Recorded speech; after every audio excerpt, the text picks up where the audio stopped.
صراحة كنقولوا بزاف خصني نتبدل، ولكن من تجي للواقع كنخليوها حتى لغدا، وغدا كتولي من بعد، ومن بعد كتولي نهار اخر، وحتى كتنسى علاش بغينا نتبدلو اصلا.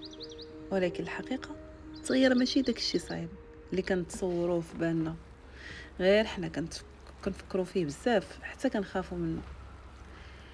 كنقولوا خاصني نبدل حياتي كاملة، خاصني نولي انسان اخر، وهذا اللي كيعيينا، حيت التغيير ما كيجيش في مره واحده، كيجي بشويه، بخطوه صغيره وعاده صغيره وقرار صغير.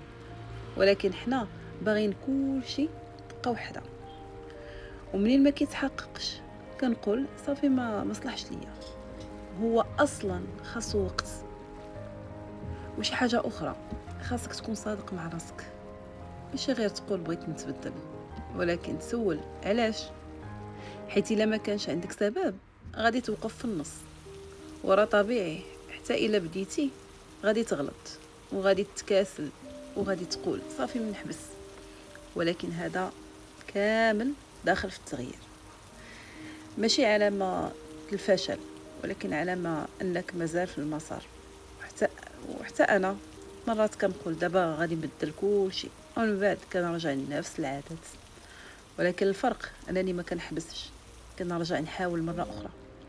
حيت في الاخير التغيير ماشي سباق، هو رحلة، وكل واحد عنده السرعة ديالو. المهم ما توقفش، ولو درتي خطوة صغيرة اليوم راه احسن من والو.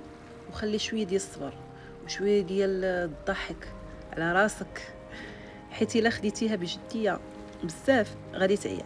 دوزها بشوية وغادي توصل.